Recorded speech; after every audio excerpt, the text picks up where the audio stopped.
Bonsoir tout le monde, c'est Martin alias Titi Floyd. Bienvenue à mon premier vidéo de ma série Acquisition.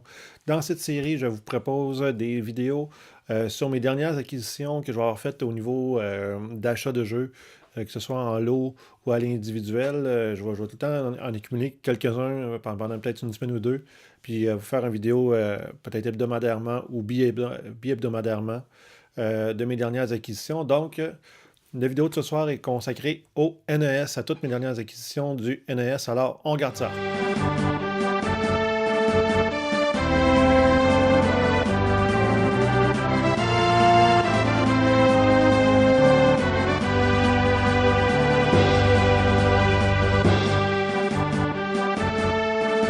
OK, alors, on commence. Cette vidéo, j'ai réussi dans les dernières semaines à acquérir 2, 4, 6, 8, 10, 12 jeux de NES, quand même à bas prix. On va commencer par peut-être mon moins intéressant de la gang, le jeu Skate or Die. Honnêtement, ce jeu-là, pas super fameux. Je l'avais joué il y a, je vous dirais, fin des années 80. Et je me rappelle encore que quand j'avais loué cette cassette-là, je l'avais pas trippé. C'est un jeu de skate. Il y a un certain niveau de le fun pareil qu'on peut avoir, mais honnêtement, j'y ai rejoué dernièrement un petit peu, puis vous allez voir sur la vidéo que je vous présente à côté, j'étais pas très bon.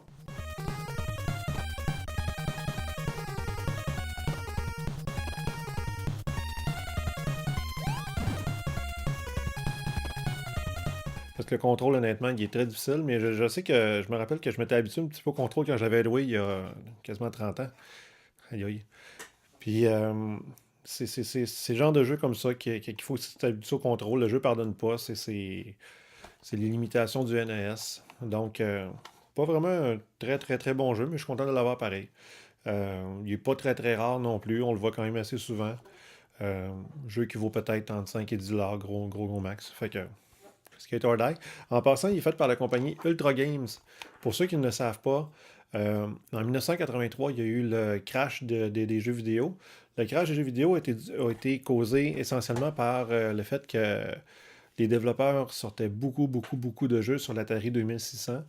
Atari n'avait pas vraiment de politique au niveau du nombre de jeux que les compagnies pouvaient sortir et à la qualité de ceux-ci. Honnêtement, les magasins se sont ramassés avec... ben moi, dans ce temps-là, je sais pas, mais j'ai vu des vidéos, parce que j'avais 4 ans à ce moment-là. Et je sais que les magasins s'étaient ramassés avec des quantités de jeux astronomiques, les gens n'en voulaient plus. Fait que pendant peut-être un an ou deux ici aux États-Unis, en Amérique, euh, toute l'industrie du jeu vidéo a craché, c'est-à-dire que les jeux se vendaient plus, les gens ont passé à d'autres choses. Et ce qui m'amène à parler de mon prochain jeu. Moi, je sais trouver. Donnez-moi 2 petites secondes, il est là. Le prochain jeu que j'ai, tout le monde va le reconnaître, c'est l'icône des jeux vidéo, Super Mario Bros.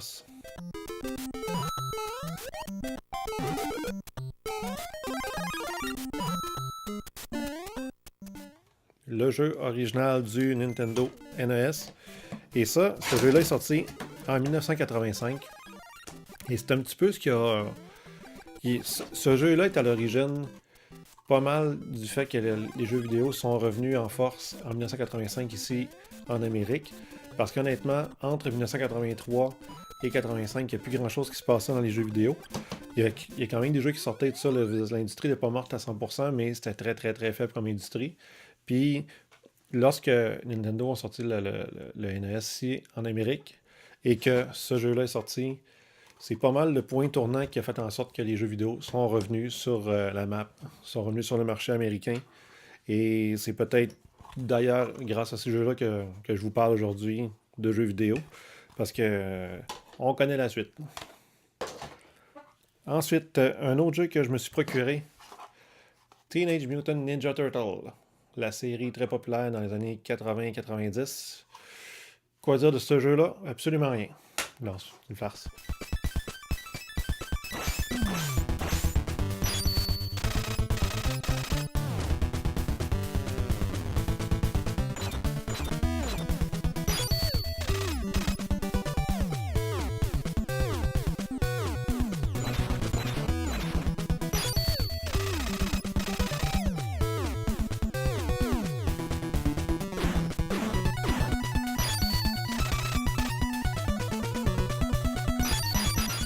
Mais honnêtement, encore un jeu fait par Ultra Games.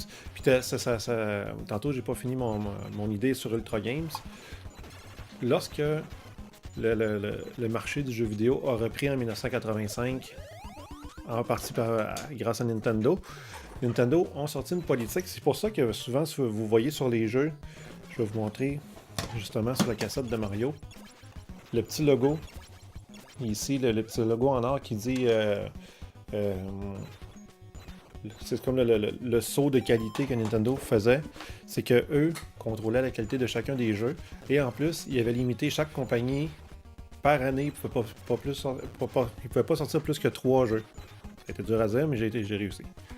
Donc, ils ne pouvaient pas sortir plus que 3 jeux par année. Donc, ce que les compagnies faisaient des fois, lorsqu'il y avait beaucoup de jeux à sortir, comme dans le cas de la compagnie Konami que tout le monde connaît pour Castlevania, Contra et tout ça, eux, ils ont créé comme une sous-division de leur compagnie qui s'appelait Ultra Games. Et ces 2 jeux-là ont été sortis sur le nom Ultra Games, mais en fait, c'est des jeux Konami. Parce que Konami, justement, avait déjà dépassé leur quota par année de 3 jeux. Puis ils voulaient sortir d'autres jeux, fait qu'il a fallu qu'ils créent comme d'autres petites sous-compagnies pour pouvoir sortir les jeux sur d'autres noms. Mais c'est un petit peu l'origine de la compagnie Ultra Games, c'est une division de Konami. Donc, quoi dire sur Ninja Turtle? C'est reconnu comme étant un des jeux les plus injustes qui existent dans l'histoire du jeu vidéo. Ce jeu-là est extrêmement difficile. Je l'ai jamais passé. Pourtant, j'y ai joué souvent quand j'étais jeune. Puis d'ailleurs, quand je jouais encore dernièrement, j'ai le goût de le passer, mais je le sais qu'il est très difficile. Ce qui est injuste dans le jeu, souvent, c'est les ennemis apparaissent vraiment de façon random, c'est-à-dire aléatoire. Ils n'ont pas vraiment de schéma, de pattern préétabli. Je sais que même le Technodrome, l'espèce de grosse boule blanche de Ninja Turtles, ceux qui connaissent la série savent c'est quoi. Il apparaît pas toujours à la même place dans le jeu. Je suis allé voir des speedruns, des gens qui réussissent à faire le jeu en le moins de temps possible. Puis même la personne qui faisait le speedrun avait de la misère à savoir où le Technodrome allait apparaître parce qu'il disait c'est tellement random où il apparaît qu'il sait même pas où il va apparaître. Puis en plus, c'est un jeu très très très difficile. Honnêtement, en bon québécois, il est chiant. Un autre jeu que j'ai trouvé, et celui-là, c'est un jeu qu'on voit quand même assez souvent sur les tablettes, mais il y a quelque chose de particulier, c'est Rad Racer.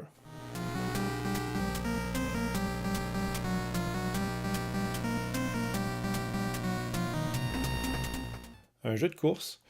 Ça, c'est un jeu que j'avais jamais possédé avant, mais que j'avais vu souvent à la cassette. J'avais joué quand même quelques fois et tout ça, puis je m'étais jamais rendu compte de quelque chose. Fait par Square. Et ceux qui connaissent les jeux vidéo savent que Square, qui est maintenant connu sur Square Enix, ou qui ont été connus aussi sur Squaresoft, ont fait les plus grands role-playing games, les jeux de rôle de tous les temps. Toutes les Final Fantasy, Chrono Trigger, Secret of Mana de ce monde, c'est eux qui ont fait ça. Fait que de voir un jeu de course de Square, c'est très intéressant. Puis honnêtement, pour un jeu que je pourrais qualifier quand même assez basic, parce qu'il est arrivé quand même tôt dans la vie du NES, en 1987, ça faisait juste 2 ans que le NES est sorti, fait qu'ils ont fait ce jeu-là. Le contrôle est vraiment très très bon, parce que c'est un jeu qui graphiquement est pas très très très avancé, sauf que le feeling du jeu est vraiment bon. Quand on se promène, la voiture se contrôle super bien. C'est vraiment un jeu... C'est pas un jeu de course conventionnelle, c'est vraiment une course à obstacles.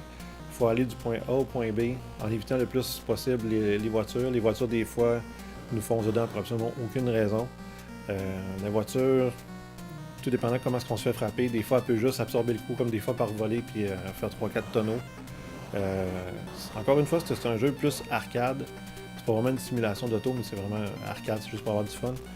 Mais vraiment, vraiment intéressant comme jeu. Je vais sûrement plonger plus profondément dans ce jeu-là éventuellement. Un autre super bon jeu que j'ai eu dernièrement, le grand classique, Top Gun.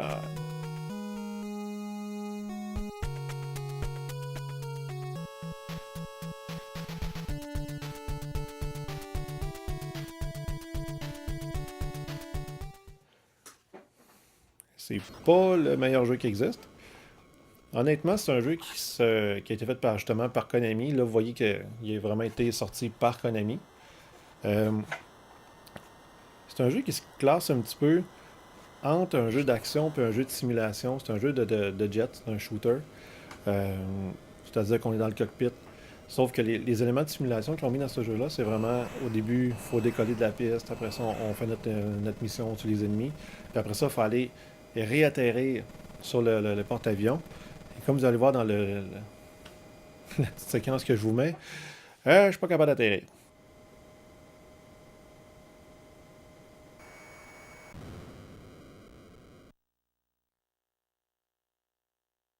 Fait que j'ai jamais été capable d'atterrir sur le porte-avions, je sais pas pourquoi, mais ça doit être parce que je suis pas bon.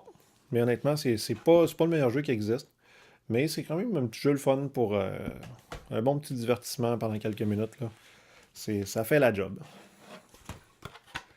Un autre jeu que j'ai acquéri dernièrement, puis je suis vraiment content d'avoir, Ice Hockey.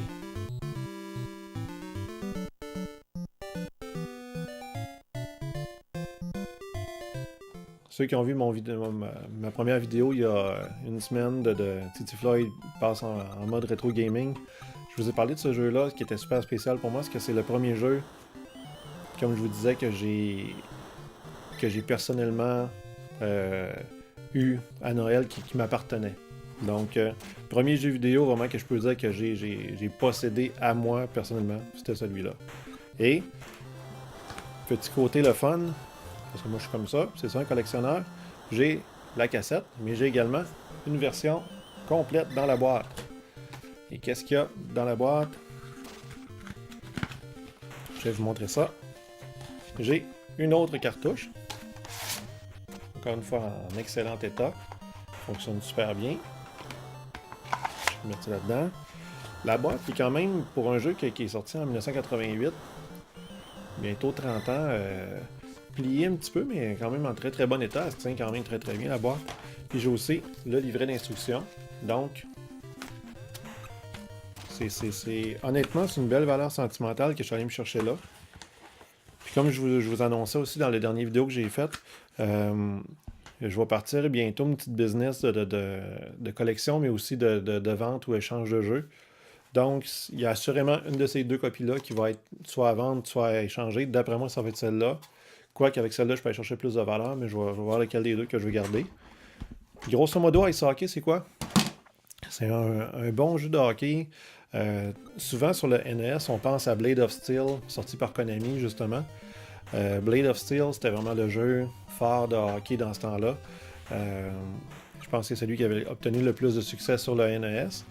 Mais je trouve que Ice Hockey est un petit peu oublié là-dedans.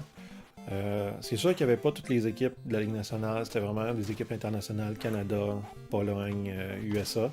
C'était plus un jeu basé sur le hockey international, mais c'est un jeu qui est vraiment action puis le fun. Justement, dernièrement, je me suis retrouvé j'avais mis la cassette dans mon NES, j'ai joué un petit peu, puis je me suis ramassé à faire 3-4 games de suite, back-à-back, puis juste avoir du gros fun, comme dans le temps. Parce que c'est un jeu qui et d'ailleurs, le contrôle est super bon, le jeu est rapide, il y a tout le temps de l'action d'un côté comme de l'autre, c'est vraiment le fun comme jeu. À découvrir pour ceux qui n'ont jamais joué. Un autre jeu que j'ai acquéri dernièrement, puis ça, j'étais vraiment content de l'avoir, parce que c'est un des jeux que j'ai jamais passé au Nintendo, mais que j'ai souvent joué, puis j'adore ce jeu-là. Même si je suis pas un grand fan de Marvel.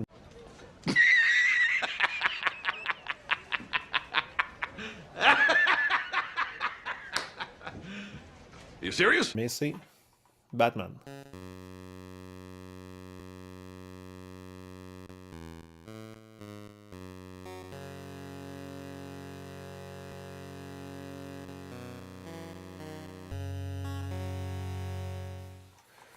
Batman au NES. D'ailleurs, je vais vous faire un let's play ça bientôt. Ça fait 2 fois que je l'annonce, puis je vais le faire vraiment très bientôt. C'est un jeu fait par la compagnie Sunsoft. La musique est bonne, les graphiques sont beaux, le contrôle est bon. C'est juste que le jeu il est vraiment dur. En tout cas, pour ma part à moi, je le trouve vraiment dur. Rendu. Tu sais, c'est un jeu qui est pas très long. Je pense qu'il y a 3 mondes avec 2 ou 3 stages par monde. C'est-à-dire à peu près 9 tableaux dans le jeu, plus 4 boss. Puis qui est vraiment pas long le jeu. Mais moi, je me rends tout le temps au deuxième boss, puis je suis pas capable de le passer. Fait que ça va être mon défi dans l'esprit que je vais vous faire de passer le deuxième boss et d'éventuellement passer le jeu. Parce qu'après ça, il reste juste 3 autres tableaux, puis les 2 boss finaux. Puis après ça, le jeu est fini. Fait que ça, je vais essayer de vous le passer, mais vraiment, un jeu très intéressant. Même si c'est Batman, des fois dans les années 80, on voyait un jeu basé sur un film, on se dit, bah, pas vraiment bon, mais celui-là, vraiment, il vaut la peine. Autre jeu de cette série acquisition, c'est Star Tropic.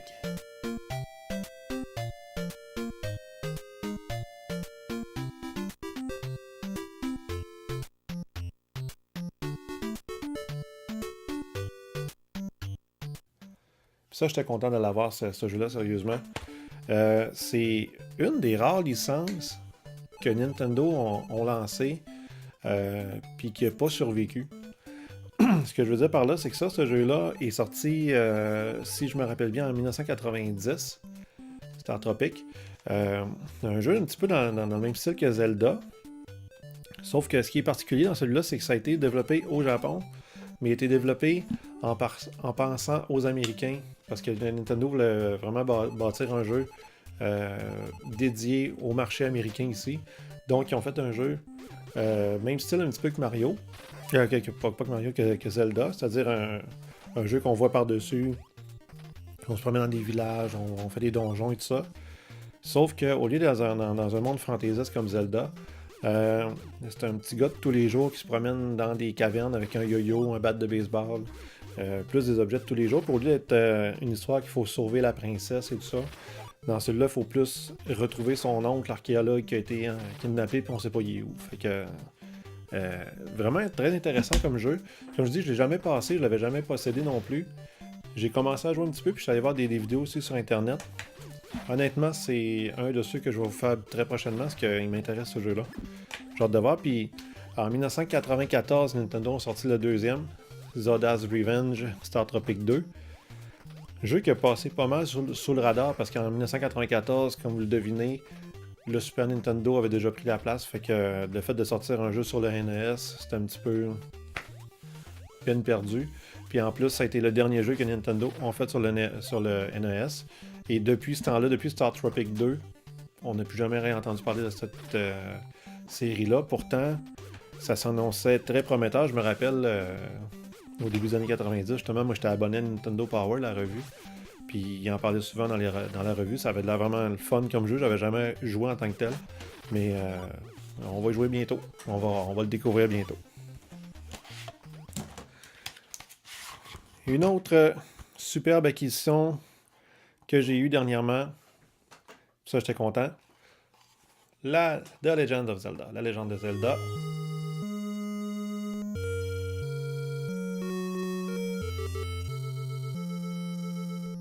L'original, le premier, que tout le monde connaît, la cassette en or. Et un fait intéressant pour les collectionneurs, c'est qu'il y a 2 versions de Zelda qui circulent. Il y a la version en or que tout le monde connaît comme ça, mais ils ont fait une version aussi de ce jeu-là avec des cassettes grises comme ça. Puis c'est ceux-là qui sont les plus rares, donc ceux qui collectionnent les jeux. Puis si vous avez une version de Zelda, mais avec une cassette grise comme ça, vous détenez quelque chose de quand même assez rare dans les mains. Donc ça peut être un beau petit trésor. Quoi dire de plus de Zelda que c'est le jeu qui a tout lancé la série, on le sait maintenant. Je vous ai fait une vidéo sur Zelda Symphony que je suis allé voir, Symphony of the Goddess. Je suis allé voir ça vendredi passé, puis ce jeu-là était le point de départ de cette série-là, puis on est 30 ans plus tard avec une série de jeux incroyables. Et d'ailleurs, après The Legend of Zelda est venu The Adventure of Link.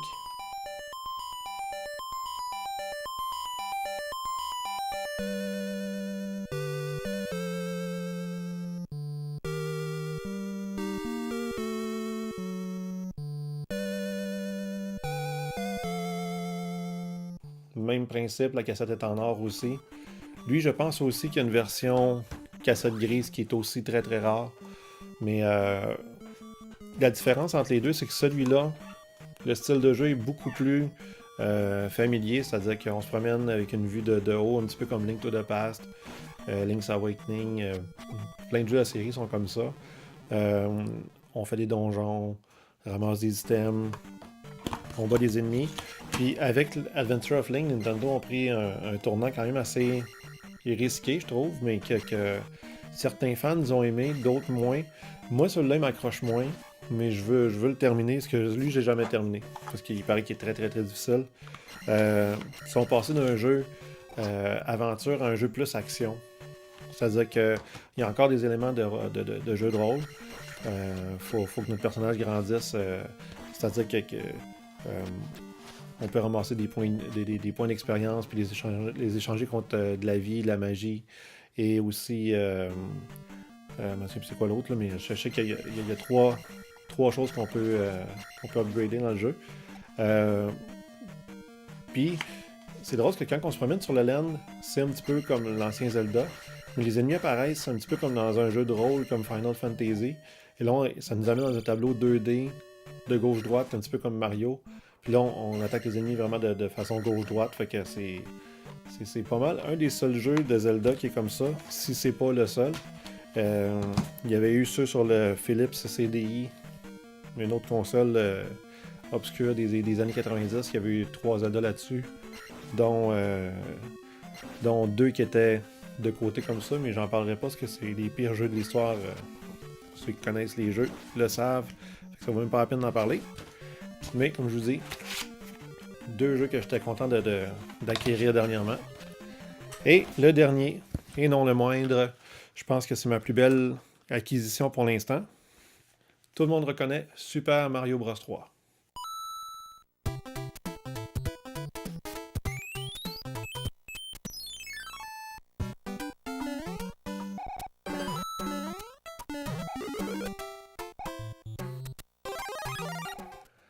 Pourquoi je suis content de l'avoir? Parce que c'est un jeu qui est quand même assez populaire et assez facile à trouver. Comme vous pouvez voir, il est complet dans sa boîte.